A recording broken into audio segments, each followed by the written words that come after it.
रात का समय था। आसमान में चांद बादलों के बीच छिपा हुआ था। पूरे गांव में दीपों की रोशनी फैली हुई थी। हर घर में करवा चौथ की पूजा की थाली की खुशबू आ रही थी। लेकिन उस गांव में एक कोने में एक छोटा सा घर था, जहां सावित्री अपनी सास के साथ पूजा की तैयारी कर रही थी। उसके हाथों में मेहंदी सजी थी, माथे पर लाल बिंदी और मांग में गहरा सिंदूर। वह अपने पति विराज की लंबी उम्र के लिए व्रत रखी थी, मगर इस बार कुछ अलग था।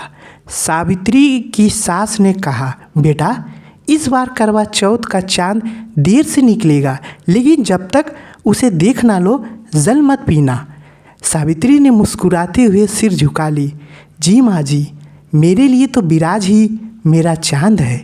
लेकिन विराज 3 महीने से घर से बाहर था, शहर में काम के लिए गया हुआ था। सावित्री हर रात खिड़की से बाहर झांकती, मानो आसमान से कोई जवाब आ जाएगा। पूजा का समय हुआ। सब महिलाएं घर की छत पर दीपक जलाकर बैठी।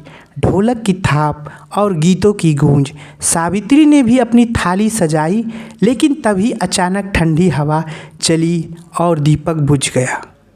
बाकी औरतों ने आश्चर्य से उसकी ओर देखा, एक दूसरे की ओर देखा। कानाफूसी होने लगी कि दीपक इनकी हाथों की थाली जो है कैसे बुझ गई। सास बोली, यह शुभ संकेत नहीं है बेटा, जल्दी से दीपक जलाओ। सावित्री ने कांपते हाथों से दीपक जलाया, लेकिन दिल से अजीब सा डर बैठ गया। घड़ी की सुई धीरे धीरे आगे बढ़ी। रात 11 बज गए, अब तक चांद नहीं निकला।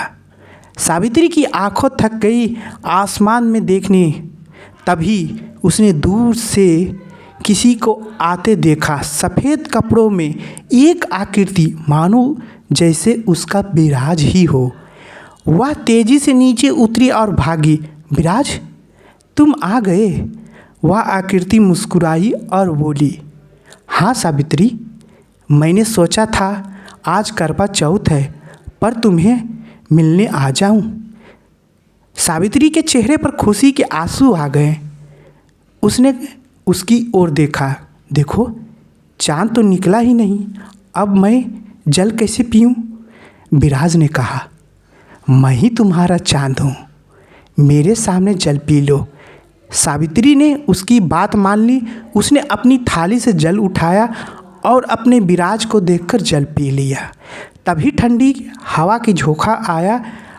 वह आकृति धुएं में बदल गई। सावित्री के हाथों से लोटा गिर गया, पानी मिट्टी में समा गई।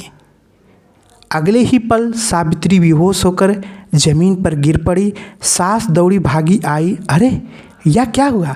अभी तो पूजा कर रही थी। डर और चीखें फैल गई। सब औरतें इकट्ठा हो गई। तभी गांव से एक सवार आया। वो विराज का दोस्त था। उसने कहा, माँ जी, बहुत दुख की बात है। विराज 3 दिन पहले ही सड़क हादसे में देहांत हो गया। सावित्री कुछ देर बाद होश में आई और उसने कमज़ोर आवाज़ में कहा, माँ, विराज अभी यहीं था, उसने मुझे जल पीने को कहा। सास की आंखों से आंसू बहने लगे। उसने सावित्री के सिर पर हाथ रखा और कहा, बेटा, यह तेरा प्रेम की शक्ति है। तेरे व्रत उसकी आत्मा को शांति दी है। तूने जल पिया है, लेकिन उसके प्यार की छाया ने तुझे बचा लिया। धीरे धीरे सावित्री उठी। उसने आकाश की ओर देखा। अब बादलों के बीच से चांद निकल आया था, साफ चमकता हुआ। उसने थाली उठाई, चांद को देखा और बोली, विराज, जब तक यह चांद रहेगा मैं तुम्हारे नाम का ही सिंदूर नहीं मिटने दूंगी। हवा में धीमी सी खुशबू फैली, मानो कोई मुस्कुराकर आशीर्वाद दे रहा हो। इस कहानी से क्या शिक्षा मिलती है? करवा चौथ सिर्फ एक व्रत नहीं, एक पूजा नहीं, यह एक प्रेम है, विश्वास है और आत्मा के मिलन की कहानी है, जहाँ चांद सिर्फ आसमान में नहीं, किसी के दिल में भी उगता है। वीडियो कैसी लगी? वीडियो तनिक भी अच्छा लगा हो तो हमारे चैनल को सब्सक्राइब करिए। आगे और भी कथा व्रत कथा आते रहेगी।